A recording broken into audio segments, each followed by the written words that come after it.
Bismillahirrahmanirrahim. Assalamualaikum warahmatullahi wabarakatuh.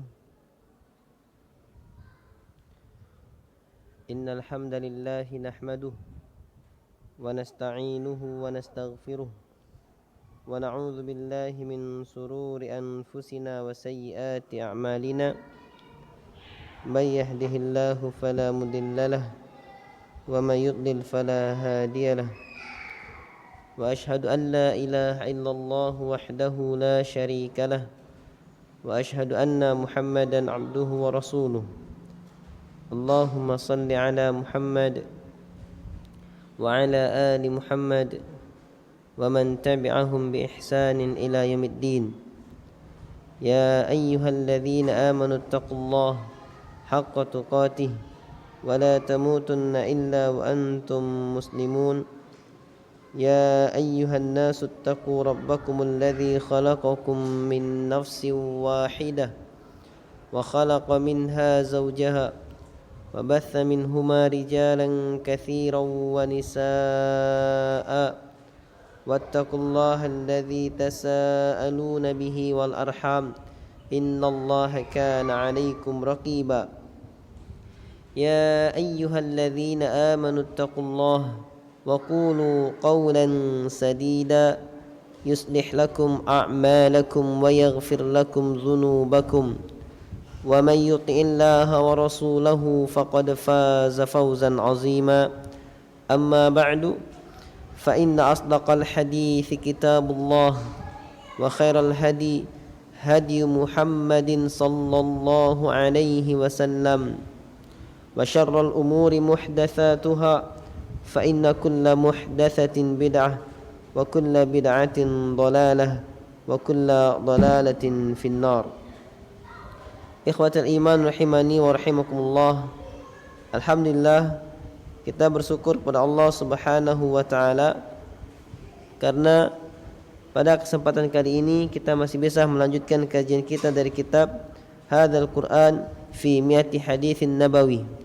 Al-Quran ini dalam 100 hadis Nabi sallallahu alaihi wasallam, yang mana pada pertemuan yang lalu kita telah membahas tentang sebuah hadis yang luar biasa, di mana Nabi sallallahu alaihi wasallam mengangkat pemimpin dari suatu kaum adalah orang yang paling banyak hafalan Al-Qur'annya walaupun dia usianya paling muda.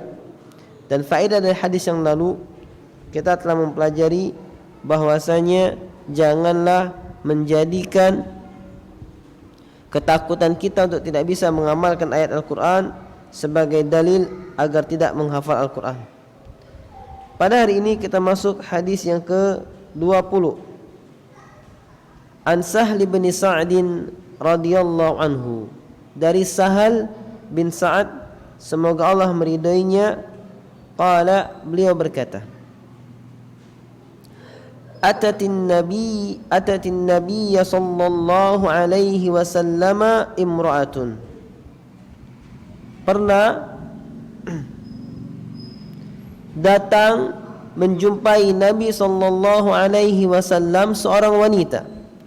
Jadi ada seorang wanita yang datang menjumpai Nabi sallallahu alaihi wasallam. Faqalat, lalu wanita ini berkata, Innaha wahabat nafsaha lillahi wa rasulihi. Sesungguhnya dia, wanita tersebut, dia telah menyerahkan dirinya untuk Allah dan Rasulnya. Dia telah menghadiahkan dirinya untuk Allah dan Rasulnya. Faqala, maka Nabi sallallahu alaihi wasallam berkata, Mali fin nisa'i min hajah. Mali fin nisa'i min hajah. Aku sedang tidak membutuhkan istri, tidak membutuhkan wanita. Faqala rajulun, maka berkatalah seorang pemuda, Zawwijniha, nikahkanlah ia kepadaku wahai Rasulullah. Qal, Nabi sallallahu alaihi wasallam bersabda, a'tiha thawban, berikanlah pakaian kepadanya. Qal, pemuda tadi menjawab, la ajid, aku enggak punya. Qal, Nabi sallallahu alaihi wasallam bersabda, a'tiha walau khataman min hadid, berikanlah kepadanya walaupun hanya dengan cincin dari besi. Fa'talla dzalika, maka pemuda tersebut pun enggak punya. Faqal, dan berkata, ma ma'aka minal Qur'an, maka Nabi SAW bertanya kepadanya, apa yang kamu miliki dari Al-Quran? Qal, pemuda tadi menjawab, kadza wa kadza, ini dan ini. Lalu Nabi SAW bersabda, qal, qad zawwajtuka lima ma'aka minal Qur'an, aku telah menikahkan kamu dengan apa yang kamu miliki dari hafalan Al-Quran. Muttafaqun alaih, hadis ini muttafaqun alaih, riwayat Imam Bukhari dan Muslim. Banyak sekali lafal-lafal yang berbeda dalam hadis ini. Ya, ada lagi lafal hadis yang diriwayatkan oleh Imam Muslim. Ada lafal hadis yang diriwayatkan oleh Imam Muslim. Lafal hadisnya dari jalur Imam Muslim, dari lafal dari Imam Muslim, yang hadis ini juga ternukil dalam kitab Bulughul Maram. An Sahl bin Sa'd As-Sa'idi, dari Sahal bin Sa'id As-Sa'idi radhiyallahu anhuma qala, dia berkata, ja'at imra'atun ila Rasulillah sallallahu alaihi wasallam, pernah datang seorang wanita kepada Nabi sallallahu alaihi wasallam. Faqalat, lalu wanita tersebut berkata, ya Rasulullah, wahai Rasulullah, ji'tu ahabu laka nafsi, aku datang menghadiahkan diriku kepadamu. Tadi innaha wahabat nafsaha lillahi wa lirasul, sesungguhnya berarti wanita lain yang berkata, wanita itu berkata, dan ini lafal dari Sahal, dia telah menganugerahkan jiwanya untuk Allah dan Rasulnya. Dalam teks, dalam naskah dari Imam Muslim, ji'tu ahabu laka nafsi, aku datang menghadiahkan diriku kepadamu, kepada Rasulullah sallallahu alaihi wasallam. Fa nadhara ilaiha Rasulullah sallallahu alaihi wasallam, lalu Rasulullah sallallahu alaihi wasallam melihat kepadanya. Fa sa'ada an-nadhara fiha, lalu Nabi sallallahu alaihi wasallam mendetailkan pengamatannya kepadanya, pandangannya kepadanya. Wa sawwabahu, sampai benar-benar Nabi melihatnya.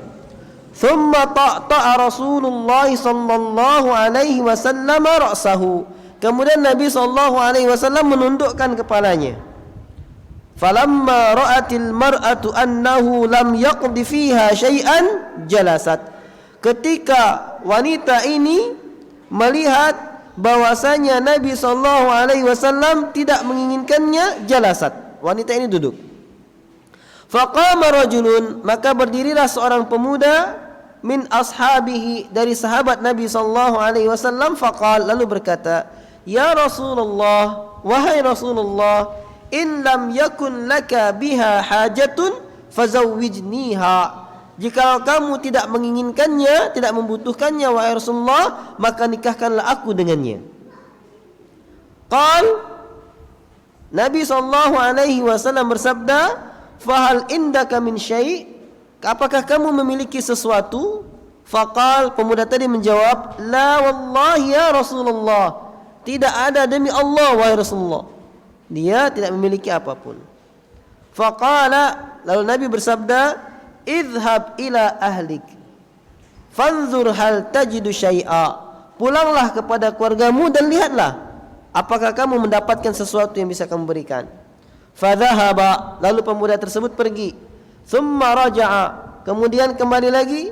Faqala, dan berkata, la wallahi ma wajadtu syai'a, Tidak, demi Allah, aku tidak mendapatkan apapun. Faqala Rasulullah sallallahu alaihi wasallam, lalu Rasulullah sallallahu alaihi wasallam bersabda, "Unzur walau khataman min hadid." Lihat lagi. Carilah, lihatlah, walaupun cuma ada cincin dari besi. Fadhahaba, maka pemuda tadi pergi lagi. Thumma raja'a, dan kembali lagi. Faqal, dan berkata, "La wallahi ya Rasulullah, wala khataman min hadidin." Tidak, demi Allah ya Rasulullah, tidak juga saya dapatkan cincin dari besi pun. Walakin hadza izari, akan tetapi ini ada sarungku, katanya. Qala Sahlun maluhu ridaun falaha nisfuhu. Sahal mengatakan, yang meriwayatkan di sini, harta pemuda tadi adalah kainnya. Dan untuk walakin hadza izari, qala Sahal maluhu ridaun falaha nisfun. Faqala Rasulullah sallallahu alaihi wasallam, mendengar itu Rasulullah sallallahu alaihi wasallam bersabda, "Ma tasna'u bi izarik?" Apa yang akan kamu perbuat dengan sarungmu? In labistahu lam yakun 'alaiha minhu syai'. Kalau kamu pakai sarungmu itu, tidak ada sesuatu pun untuknya. Wa in labisathu lam yakun 'alaika syai'. Kalau dia, wanita ini, memakainya, kamu enggak pakai apa-apa. Fajalasa ar-rajul, lalu pemuda ini duduk. Idza tala majlisuhu qam, ketika telah lama majelisnya, duduknya, dia berdiri. Fara'ahu Rasulullah sallallahu alaihi wasallam muwalliyan, maka Nabi sallallahu alaihi wasallam melihatnya. Fa'amara bihi, dan Nabi memerintahkan kepadanya. Fadu'iya lahu, ketika pemuda yang berdiri, Nabi melihatnya di belakang, lalu Nabi panggil dia, dan dipanggillah pemuda tadi. Falamma jaa, ketika pemuda tadi datang, Nabi berkata kepadanya, "Madza ma'aka minal Qur'an?" Apa yang kamu miliki dari Al-Qur'an? Qala, dia mengatakan, "Ma'i suratu kadza." Aku punya surat ini. Wa suratu kadza, dan surat ini. Addadaha, dia menghitungnya. Aku punya surat ini dan surat ini, surat ini. Faqal, lalu Nabi bersabda, "Taqra'uhunna an dhahri qalbin?" Apakah kamu membacanya di luar kepala? Apakah kamu hafal di luar kepala ini ayat, ini surat? Qala na'am, dia menjawab iya. Qal, lalu Nabi bersabda, "Idhhab faqad mallaktukaha bima ma'aka minal Qur'an." Pergilah, aku telah menikahkan kamu, aku telah menjadikan kamu memilikinya dengan apa yang kamu miliki dari Al-Qur'an. Muttafaqun alaih, hadis ini muttafaqun alaih, wal lafdzu li Muslim, dan lafal hadis ini dari Imam Muslim. Apa faedah hadis ini? Faedah hadis ini, ketika kita mengambil faedah dari sisi Al-Quran saja, sebagaimana dikatakan oleh penulis kitab Hadzal Quran fi Mi'ati Haditsin Nabawi, mengatakan, "Bayyanal haditsu sunnata qillatil muhur." Hadis ini menjelaskan tentang sunnahnya menyedikitkan mahar, mengecilkan harga mahar.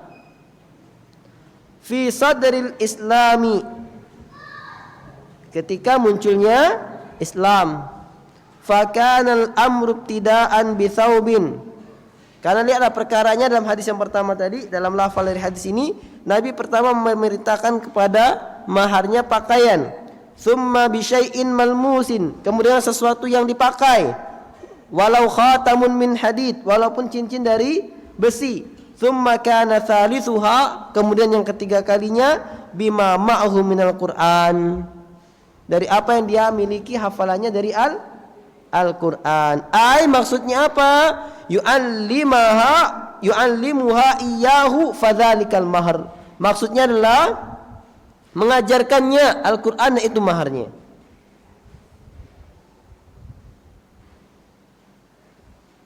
Dan ini ikhwatul iman rahimani wa rahimakumullah, banyak sekali di antara kaum muslimin yang salah faham. Ya. Ketika Nabi SAW mengatakan aku telah menikahkan kamu dengan apa yang kamu miliki dari Al-Quran, berarti maharnya apa? Ayu alimaha iyahu, mengajarkan Al-Quran tersebut kepadanya. Berbeda dengan praktek sebagian kaum muslimin sekarang. Ketika dia dengan beralasan ingin nikah syar'i, beralasan ingin memudahkan mahar, dia nikah dengan maharnya surat Ar-Rahman misalnya. Boleh nggak berarti? Boleh nggak berarti? Ya antum dengar hadisnya tapi nggak bisa jawab. Hadis sudah kita bacakan. Sekarang saya tanya, orang nikah, lalu dia mengatakan saya nikah dengannya maharnya Quran surat Ar-Rahman. Terus boleh nggak? Ya boleh lah. Tadi nikah dia dengan surat hafalan Al-Qur'annya. Tapi pemahamannya yang aneh, yang kurang benar. Kenapa? Pemahamannya terjadi sebagian kaum muslimin ketika maharnya hafalan surah Ar-Rahman misalnya, dibacakanlah oleh calon mempelai laki-laki surat Ar-Rahman ketika akad nikah. Kemudian selesai ijab kabul, sudah maharnya hafalan surat Ar-Rahman. Ini salah. Kenapa? Ini bukan salah. Benar maharnya surat Ar-Rahman, tapi mahar tersebut belum dia berikan kepada istrinya. Kenapa? Karena masih hafal itu pada dirinya.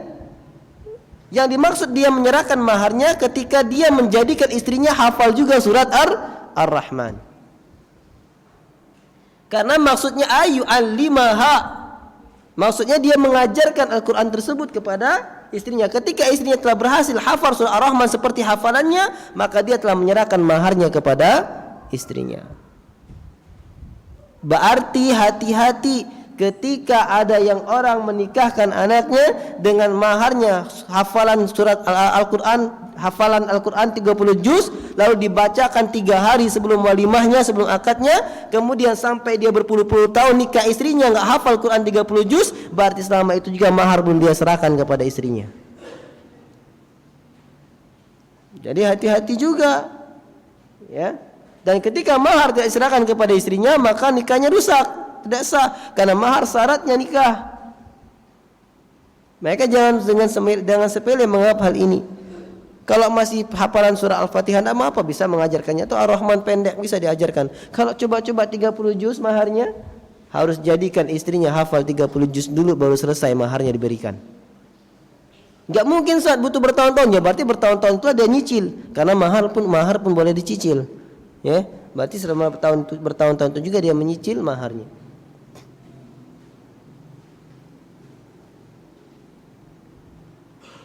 Dan di sini fawaid katsira ikhwatul iman rahimani wa rahimakumullah.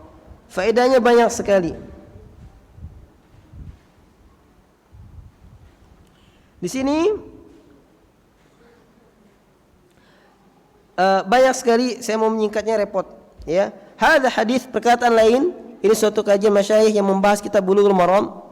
Dalam kitab yang lain, haditsun azimun yatadammanu jumlatan fil ma'ani wal fawaid muta'alliqah bin nikah. Hadis ini sangat agung yang menceritakan tentang keagungan yang luar biasa, kandungan yang mencakup tentang fawaid, faedah-faedah yang berhubungan dengan perkara nikah. Hadhil qissatul wahibah wa lihadza yusamma haditsul wahibah.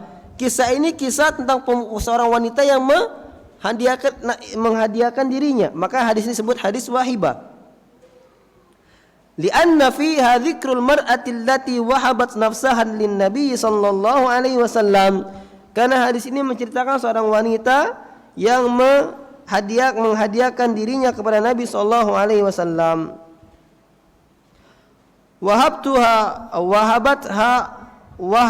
Wahabat nafsaha lahu ay bila sadaq. Kisah ini wanita tadi menghadiahkan dirinya kepada Nabi SAW tanpa sadaq, tanpa mahar, tanpa pemberian apapun. Wa hadza min khasa'isir rasul, dan ini termasuk kekhususan Nabi. La yajuzu limra'atin an tahiba nafsaha li ahadin. Tidak boleh bagi seorang wanita untuk menghadiahkan begitu saja dirinya kepada seorang pun. Kalau wanita minta dinikahi boleh, tapi tetap pakai mahar. Kalau menghadiahkan begitu saja tanpa mahar nggak boleh. Ini khusus untuk Nabi SAW. Bukan Ustaz, masa wanita nggak boleh? Boleh, wanita menawarkan dirinya untuk dinikahi boleh. Tapi untuk dinikahi tetap ada walinya, tetap ada maharnya, ya. Tapi kalau menyerahkan begitu saja tanpa mahar, ini nggak boleh kecuali kepada Nabi SAW. La yasihun nikah illa bi ajrin awil illa bi mahrin illa bi sadakin labud. Tidak boleh, tidak sah nikah kecuali dengan pemberian mahar, ya. Falihada law tawata'a al-waliyyu awil mar'atu ma'a zawji ala an la yakuna sadaq lam yasihun nikah. Dari inilah kalau ada wali atau wanita bersama istri, bersama suaminya, dia tidak menentukan, tidak ada maharnya, maka tidak sah nikahnya. Fas-sadaqu ya'ni farradahu aw huwa ya'ni syartun. Karena mahar adalah wajib nikah atau syarat nikah. Ma yasihun nikah illa bis-sadaq. Tidak sah nikah kecuali ada maharnya. Walihada fi kullil ayat fiha atuhunna ujurahun. Dari inilah kita dapatkan beberapa ayat yang dikatakan atuhunna ujurahun. Berikanlah kepada istri-istri kalian pemberiannya. Atuhunna ujurahun bil ma'ruf. Berikanlah maharnya dengan cara yang ma'ruf. Allah perintahkan langsung mahar itu harus diberikan.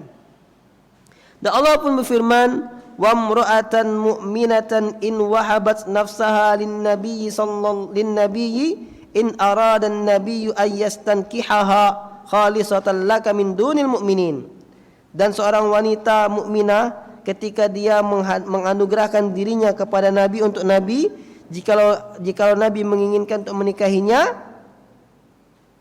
ikhlas khalisatan laka, wanita itu ikhlas memberikan dirinya kepadamu min dunil mu'minin, selain orang-orang yang beriman. Ini dalil bahwasanya orang yang beriman enggak boleh.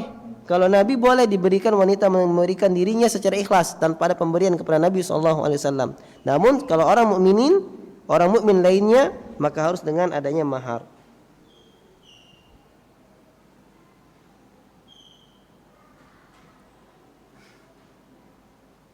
Dan faedah berikutnya ikhwatul iman rahimani wa rahimakumullah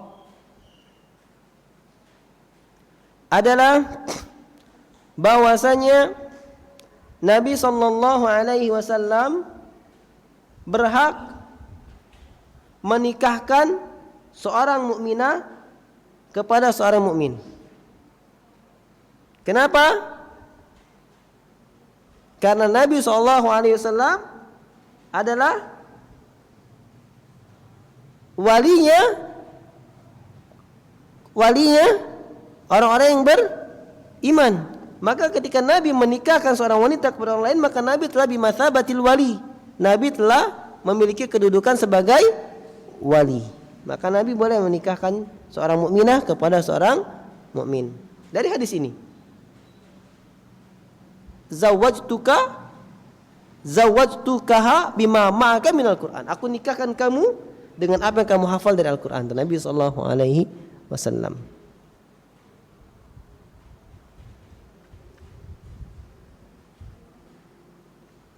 Kemudian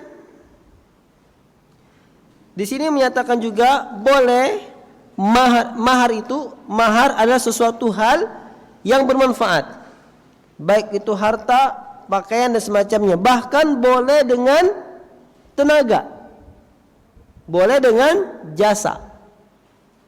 Kok boleh? Dari mana dalilnya?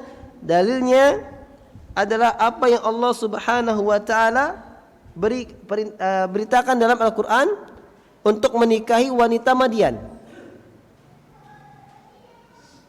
Inni uridu an unkihaka ihda ibnatai hataini ala an ta'jurani thamaniyata hijaj. Sesungguhnya aku, kata Nabi Allah, ingin menikahkan kamu dengan salah satu dari dua anak perempuanku ini dengan syarat kamu bekerja kepadaku selama 8 tahun. Maka Nabi Musa menerima tawaran tersebut. Dia bekerja selama 10 tahun. Karena dalam ayat berikutnya, kalau kamu sempurnakan 10, maka ini darimu. Maka Musa mengatakan, dari mana ajalah ini? Dari 2 waktu yang telah kita tentukan itu, fala udwana alai. Maka tidak ada permusuhan di antara kita.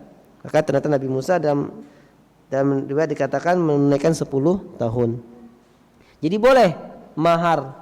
Ya, sampai enggak punya apapun, mahar tetap ada. Nabi pun memberi mahar. Enggak punya harta, mahar dengan bekerja. Karena bekerja itu ada upahnya. Upah bekerja 10 tahun, bayangkan, untuk memberikan mahar kepada nikah seorang gadis. Ya. Begitu juga ketika maharnya Al-Qur'an, upah mengajarkan Al-Qur'an di antara keutamanya setara dengan mahar. Ya, boleh juga dengan jadikan mahar dengan cara mengajarkan Al-Quran kepadanya.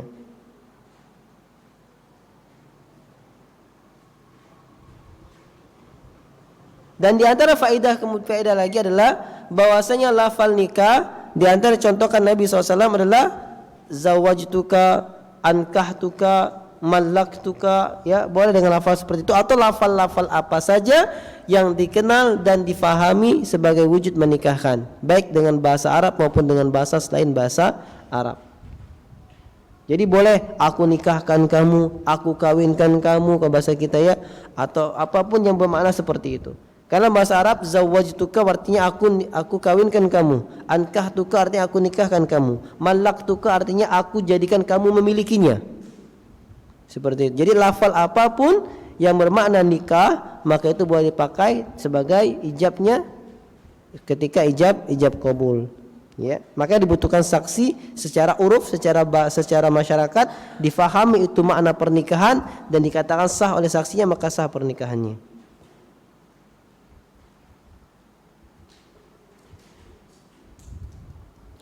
Dalam hadis ini juga ada faedah jawazun nadhari ilal makhtuba, bolehnya melihat orang yang ingin kita pinang. Ya. Dan kemudian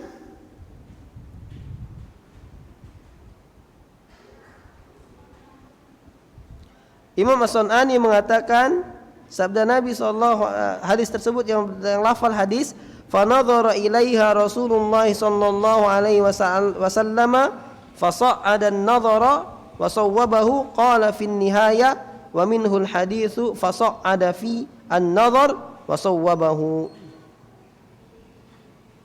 Jadi lafal hadis ini Nabi SAW melihat dan lebih menaikkan lagi pandangannya, maksudnya Nabi melihat dan melihat lagi, lebih mantap melihat pandangannya. Di sini dalil bahwasanya ketika kita menikahi seorang wanita, kita boleh melihatnya dengan seksama. Ya, jangan dikatain ada orang mau nazar ngelihat sampai ngelotot, yang ngelotot istighfar. Enggak boleh kalau lagi nazar. Ya, kalau lagi nazar boleh. Karena ini masalah pernikahan, masa rumah tangga, adakah ketertarikan pada dirinya. Bahkan para ulama mengatakan boleh melihat nazar seorang wanita sampai dia memiliki rasa untuk bisa mau menikahinya. Ya, misal dilihat sepandang enggak tertarik, lihat lagi sampai berapa kali sehingga dia tertarik, maka boleh untuk dinikahi. Wallahu taala a'lam.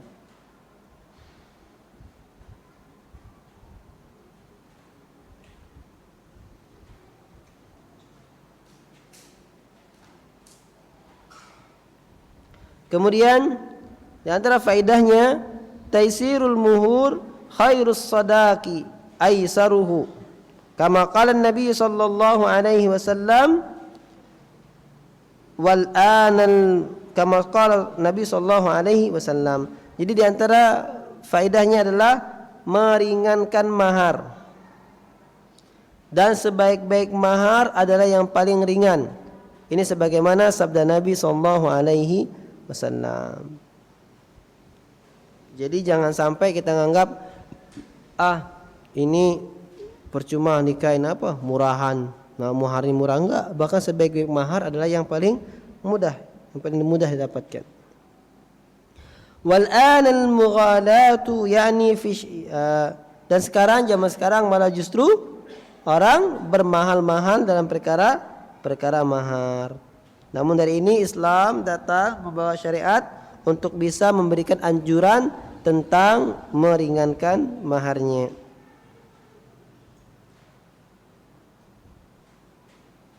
Ada sebagian para ulama mengatakan bahwasanya mahar itu paling tidak 400 dirham. Ini karena putri-putri Nabi SAW dinikahi dengan mahar 400 dirham. Maka dijawab oleh para ulama, berbeda takaran kondisi mata uang di setiap zaman, di setiap waktu dan di setiap tempat. Makanya inilah di antara hikmahnya syariat tidak membatasi batasan mahar. Tidak ada hadis Nabi SAW yang menyebutkan jumlah nominalnya berapa mahar. Maka dari ini di antara hikmahnya, mahar itu apa saja dan semakin mudah itu semakin baik. Dan intinya mahar adalah sesuatu yang bisa dimanfaatkan, ya, sesuatu yang bisa dimanfaatkan. Wallahu ta'ala a'lam. Kemudian di antara faedahnya, jawazu urdil mar'ati nafsaha ala rajulin min ahli salah. Bolehnya seorang wanita menawarkan dirinya kepada seorang laki-laki yang saleh, wal khairi, dan laki-laki yang baik untuk menikahinya. Ini boleh untuk menikahinya. Misalnya ada kisah nih, kisah nyata, tapi saya nggak sebut siapa orangnya. Ada kisah nih, ada seseorang, ya, yang menyapa, mengirim pesan, menyapa dengan sapaan yang masya Allah, seakan-akan sapaan yang luar biasa, bertanya tentang perkara agama dan semacamnya. Kemudian di penghujungnya dia mengatakan, apa namanya, maukah kamu menjadi imamku, nah, misalnya gitu. Maka boleh nggak wanita itu mengatakan seperti itu? Berdasarkan hadis ini boleh, berdasarkan hadis ini boleh. Ini kisah nyata nih. Lalu dijawab sama laki-lakinya, bukan tidak boleh, hadisnya boleh, akan tetapi waktu yang tidak tepat. Kenapa? Karena itu laki-laki sedang mengejar hafalan Al-Qur'annya. Jadi alasannya karena masih ngafal. Kemudian wanita ini menjawab lagi, apakah tidak pantas saya menjadi seperti Aisyah yang menginginkan seperti Khadijah yang menginginkan Rasulullah sallallahu alaihi wasallam. Apa jawaban laki-laki ini? Gundah juga ya, goyang juga, tapi karena dia punya visi mau ngafal Quran, akhirnya dia jawab, apa, sangat boleh, hanya saja aku bukanlah Rasulullah dan engkau bukanlah Khadijah. Masya Allah. Itu kalau perempuan digituin sakit hati enggak kira-kira ya? Ya, kayak gitulah kira-kira ceritanya. Namun ikhwatul iman rahimani wa rahimakumullah, intinya walaupun boleh tapi harus dengan cara yang ma'ruf. Dengan cara yang ma'ruf. Apa cara yang ma'ruf? Melalui perantara. Wanita tadi langsung menawarkannya kepada Nabi SAW. Kemudian ketika dengan laki-laki lain melalui perantara Nabi SAW. Ya, pemuda tadi ngomong sama Nabi SAW. Dia pakai perantara, cara yang ma'ruf. Kenapa? Ketika terjadi komunikasi antara nih akhwat sama ikhwan yang bukan mahram, kan terjadi dosa. Ya, tapi dengan cara yang ma'ruf. Sudah bilang, Bi misalnya, ini saya tuh tertarik sama si fulan, dia soleh, masya Allah, tolong nikahkan saya dengan dia. Ini walinya ngomong nih sama fulan ini, wahai fulan, masya Allah, kamu udah nikah misalnya? Belum misalnya, masya Allah. Atau kamu sudah nikah? Sudah, balik lagi dia. Nah, tak jadi nak ngapo lah nikah dia. Nah, bingung kan? Atau misalnya intinya seperti itu dia katakan, atau tidak usah tanya, intinya maukah kamu menikah dengan anak saya? Tidak apa-apa tawarin. Tidak apa-apa ditawarin. Boleh, Ustaz, boleh. Terjadi. Kisah nyata juga, tapi enggak saya sebutkan siapa. Nawarin anaknya. Kemudian jadi juga dinikahin tuh anaknya. Di antaranya ikhwatul iman, ketika orang-orang mengerti, kenapa? Karena betapa banyak orang sakit hati karena tidak berani mengungkapkan isi hatinya. Ya. Allah taala alam, sudah azan, nanti insyaallah kita sambung setelah azan sedikit. Ada pertanyaan? Nanti insyaallah kita sambung setelah azan. Aku qouli hadza wa astaghfirullah li wa lakum.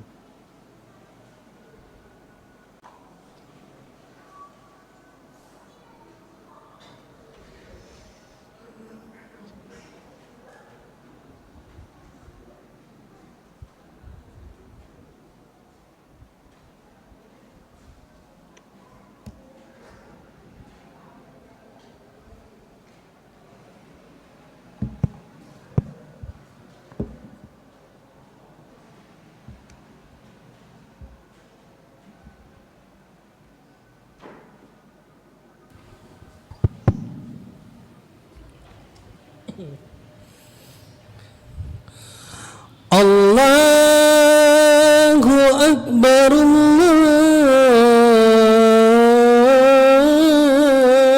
Allahu Akbar, Allahu Akbar,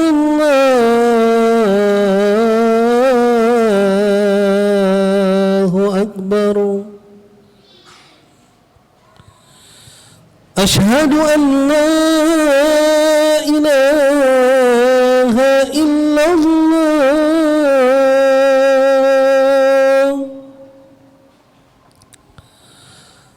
Ashhadu an la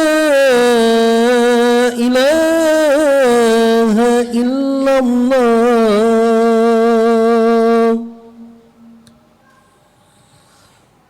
Ashhadu anna Muhammadar Rasulullah.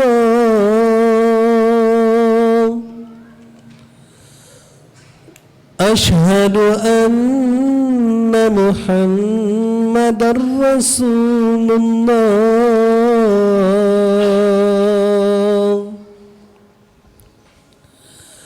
Hayya 'alas salat.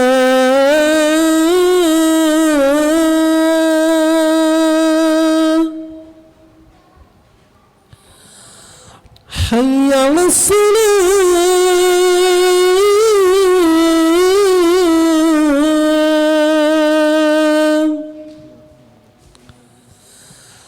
حي على الفلاح.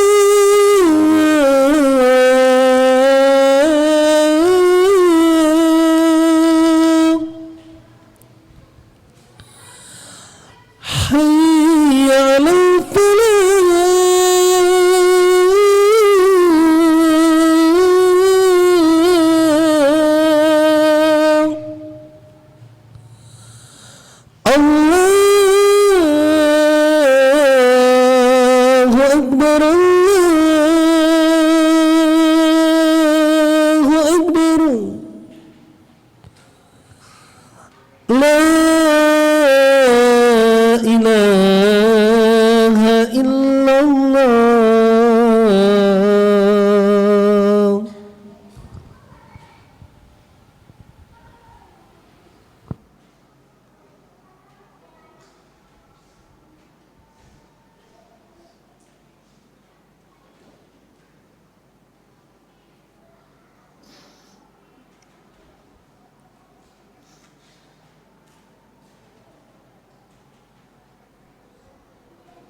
Bismillahirrahmanirrahim. Alhamdulillah wassalatu wassalamu ala Rasulillah wa ala alihi wa ashabihi wa man ittaba'al huda.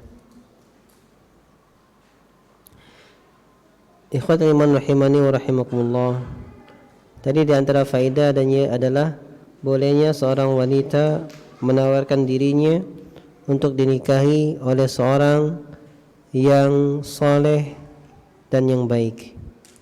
Maka telah sepatutnya lah bagi seorang yang telah tertanam dirinya, seorang wanita yang misalnya dia memiliki rasa cinta kepada seorang laki-laki karena Allah, bukan cinta karena ketampanannya, kekayaannya dan semacam, cinta karena Allah, karena kesolehan dan keilmuannya dan akhlaknya dan kebaikannya, maka dia menawarkan dirinya untuk dinikahi oleh seorang pemuda melalui perantara walinya, maka ini baik dan ini sesuai dengan sunnah Nabi SAW. Karena pernah Abu Bakar As-Siddiq pernah Umar bin Khattab ketika menawarkan anaknya Hafsah kepada Utsman bin Affan radhiyallahu taala anhu. Namun Utsman bin Affan menolak. Kemudian ditawarkanlah putrinya itu setelah jadi janda, Hafsah ini ditawarkanlah ke Abu Bakar As-Siddiq radhiyallahu anhu. Maka Abu Bakar diam, tidak menjawab dan tidak memberikan angin, diam saja. Selang berapa lama Nabi SAW ketika Abu Bakar tidak menjawab, maka marah, geramlah Umar bin Khattab kepada Abu Bakar. Ya, karena tidak ada jawaban dari Utsman, ada kekecewaan, tapi jelas ditolak. Ditawarkan kepada Abu Bakar, diam saja, enggak ada jawaban. Selang berapa lama akhirnya Hafsah dipinang oleh Nabi SAW. Setelah dipinang oleh Nabi SAW, maka Abu Bakar menemui Umar bin Khattab dan mengatakan, apakah kamu merasa kecewa atau marah ketika aku tidak menjawab permintaanmu? Iya, kata Umar bin Khattab. Lalu dijawab oleh Abu Bakar, sesungguhnya aku enggak menjawab karena aku tahu Nabi SAW memiliki rasa dengannya, sesuatu dengannya, dan aku tidak layak untuk menceritakan rahasia Rasulullah SAW. Itu diantara sebabnya. Maka boleh. Dan kalau kita lihat lagi, coba lihat, Umar bin Khattab itu lebih muda daripada Abu Bakar. Lalu dia tawarkan anaknya kepada Abu Bakar. Bahkan Utsman bin Affan lebih muda dari Umar bin Khattab. Dia tawarkan anaknya kepada temannya. Tawarkan anaknya kepada temannya. Itu kira-kira berapa puluh tahun jarak umurnya. Ditawarkan lagi kepada Abu Bakar. Lebih lama lagi jarak umurnya. Dinikahi oleh Nabi SAW. Nabi SAW 2 tahun atau 3 tahun lebih tua dari Abu Bakar As-Siddiq radhiyallahu taala anhu. Ya. Ini diantaranya berarti boleh, ya. Jadi jangan khawatir, ya. Jangan khawatir teman-teman yang sudah bujang lapuk misalnya, atau yang sudah bujang tapi ataupun sudah tua, itu siapa tahu antum nyari jodoh tidak dapat nanti anak teman antum nih. Siapa tahu. Tapi kalau hati teman antum itu seperti hati para sahabat, ya, yang mau menikahkan antum dengan anaknya. Kalau enggak, jangan harap juga, ya. Allah Ta'ala alam. Ada pertanyaan, silakan.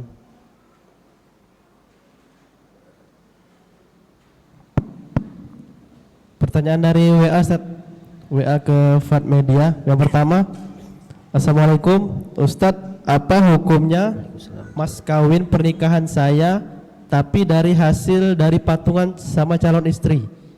Calon istri memberikan tambahan untuk membeli mas kawin karena saya pada saat itu kekurangan uang. Yang kedua, di luar tema, Ustaz. Bismillah, ana mau tanya hukum seputar tukar tambah barang, misalnya motor lama ditukar dengan motor baru dengan menambahkan uang untuk dapat motor yang baru, apakah hukumnya riba? Jazakallahu khair. Assalamualaikum warahmatullahi wabarakatuh. Waalaikumsalam warahmatullahi wabarakatuh. Yang pertama, apa hukumnya saya memberikan mas kawin pernikahan saya adalah hasil patungan antara saya dan calon istri? Kalau zatnya yang ditanya mas kawinnya, maka enggak mengapa. Kenapa? Ya enggak mengapa, karena berarti itu calon istri telah memberikan hartanya kepadamu, maka itu jadi milikmu. Kemudian harta milikmu ini kamu gunakan untuk sebagai mas kawin, tidak mengapa. Ya, tidak mengapa. Sebagaimana Ali bin Abi Thalib menjadikan mas kawin dia untuk menikahi putri Nabi SAW dengan perisai yang diberikan oleh Nabi SAW. Ya, tidak mengapa. Tapi jadi permasalahan, kok bisa? Berarti sebelum nikah sudah menjalin hubungan, sehingga tuh calon pengantin perempuan bisa memberikan hartanya kepada calon pengantin laki-laki, kan? Berarti sudah ada hubungan. Nah, hubungan selama inilah yang haram. Ya. Nah, ya itu punya hubungan pacaran berarti, kan? Pacaran haram. Betul, pacaran ini yang buat salah haramnya. Kalau zat mas kawinnya enggak masalah. Karena itu sudah menjadi harta diberikan kepada yang sang pria, lalu pria ini menggunakan harta yang sudah jadi miliknya untuk sebagai maharnya, tidak mengapa. Allah Ta'ala alam. Kemudian pertanyaan yang kedua, apa hukumnya tukar tambah barang seperti motor bekas ditukar dengan motor baru dengan menambahkan uang tambahan? Iya, memang seperti itu. Enggak apa-apa, enggak riba. Kalau ditukar tambah motor jelek dengan motor bagus enggak nambah, itu enggak mau orang jualnya. Karena syaratnya riba itu ada komoditi riba. Komoditi riba itu seperti Nabi katakan, tamrun bit tamr, kurma dengan kurma, sa'ir bis sa'ir, tepung dengan tepung, ya. Gandum dengan gandum, terus fiddah bil fiddah, perak dengan perak, kemudian az-zahabu biz zahabi, emas dengan emas. Ya. Mathlan bi mithlin, sawaan bisawain. Ya. Kalau 5 komoditi ekspor ini 5 komoditi riba ini ingatnya ekspor terus nih, ya. 5 komoditi riba ini harus sawaun bisawain, sama timbangannya, takarannya, mislan bimislin, sama jenisnya, sama-sama emas, sama-sama perak, ya. Timbangannya harus sama-sama. Harus sama-sama. Terus harus ketika itu juga maslan bimislin sawa'un bisawain. Tapi selain itu boleh. Misal antum menukarkan emas 18 karat 10 gram. Antum mau tukar dengan emas 24 karat 10 gram. Ya? Boleh, boleh. Tapi segitu, harus segitu. Tapi ketika antum nambah, yang pertama ini riba. Kok riba, Ustaz? Tidak maulah orang nuker 18 karat dengan 24 karat sama timbangannya. Iya memang itu riba, karena dia komoditi riba. Tapi kalau antum gimana solusinya? Jual dulu yang 18 karat, berapa uangnya, beli yang emas 24 karat, kurang tambah uangnya, itu baru nggak riba. Tapi ketika sama-sama namanya emas, maka harus sawaan bisawain, harus sama takarannya, maslan bimislin, sama jenisnya emas, harus. Itu pahami ya? Dia cuma 5 ini. Selain dari 5 ini bebas. Antum mau jual perak 10 gram yang kualitas rendah, misalnya perak 10 gram kualitas tinggi, harus segitu boleh. Tapi kalau 10 kualitas rendah, 8 kualitas tinggi nggak boleh. Sama emas. Antum mau tukar emas antum 10 gram 24 karat dengan 12 gram yang 18 karat, nggak boleh. Riba. Karena bendanya emas. Antum tukar kurma lu'lu' misalnya 1 kilo, atau enggak antum tukar kurma ajwa 1 kilo dengan kurma lu'lu' 2 kilo, enggak boleh, haram, riba. Kenapa? Karena dia komoditi riba. Kurma sama kurma harus sama takarannya. Gimana, serugi dong. Kurma ajwa harganya 3 kali lipat daripada kurma lu'lu', jual dulu kurma ajwanya.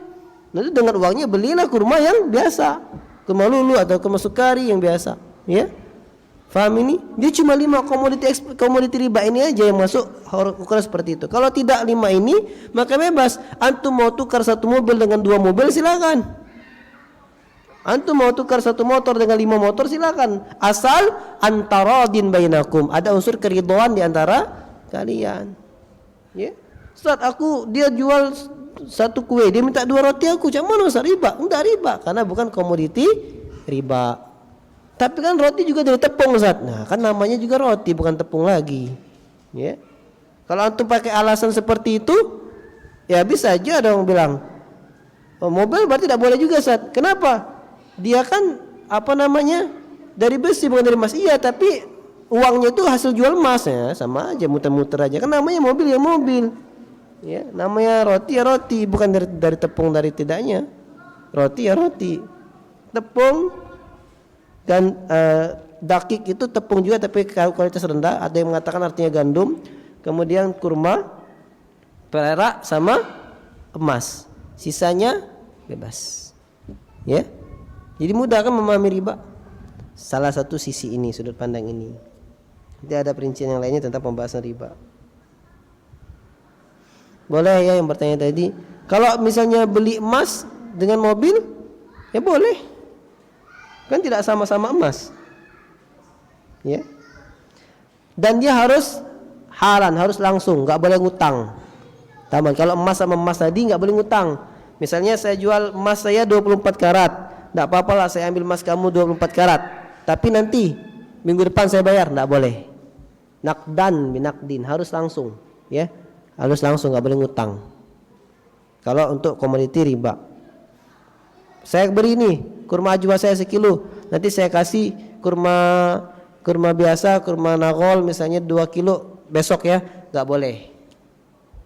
Harus langsung, akdan dia langsung. Ya, itu kalau misalnya perkara komoditi riba. Namun selainnya bebas, mau ya sudah saya beli 2 mobil, saya kasih 1 mobil, saya minta 3 motor kamu nanti saya ambil besok, nggak apa-apa. karena dia bukan komoditi riba. Ini pertanyaan terakhir insyaallah, Ustaz, apakah seorang pemuda boleh langsung memberi maharnya berupa hafalan Al-Qur'annya, ataukah boleh kalau memang tidak ada yang dikasihkan sebagai mahar sukron? Gimana caranya? Ini kalau nggak paham penjelasan saya berarti. Ustaz, apakah seorang pemuda boleh langsung memberi maharnya berupa hafalan Al-Qur'annya? Ya ajarkan. Kan yang maksud memberikan maharnya itu adalah mengajarkan dia sampai hafal Quran juga. Bagaimana antum memberikannya kalau antum belum menjadi mahramnya? Ya kan? Jadi gimana? Jadi statusnya mahar yang antum ucapkan itu hutang. Sama dengan antum bilang, saya terima nikahnya dengan mas kawin. Hafalan surat Ar-Rahman dibayar ngutang. Kenapa? Karena antum mau ngajarin dia dulu hafal surat Ar-Rahman. Atau saya sama dengan halnya saya terima nikahnya dengan mas kawin 10 gram emas dibayar ngutang, boleh. Dibayar nyicil, boleh. Oh boleh, Ustaz, boleh. Enggak percaya coba. Insyaallah viral di media sosial. Tapi enggak apa-apa, viral yang halal. Viral yang boleh, daripada viral yang bohong, viral yang enggak boleh. Viralkan yang boleh, enggak apa-apa. Kalau memang tidak ada yang dikasihkan sebagai mahar, ya boleh, tapi maksud dengan mahar Al-Quran itu adalah menjadikan istri hafal, ya, karena di penjelasan para ulama, yu'allimuha iyyahu bima ma'aka minal Quran, bima ma'ahu minal Quran, yu'allimuha iyyahu bima ma'ahu minal Quran. Itu maksudnya dengan zawajtuka bima ma'aka minal Quran, ya, maksudnya adalah mengajarkan kepada istrinya hafalan Quran yang dia hafali sehingga istrinya juga hafal Quran, itu baru maharnya ditunaikan. Wallahu taala a'lam. Subhanakallahumma bihamdika asyhadu an la ilaha illa anta astaghfiruka wa atubu ilaik. Wassalamualaikum warahmatullahi wabarakatuh.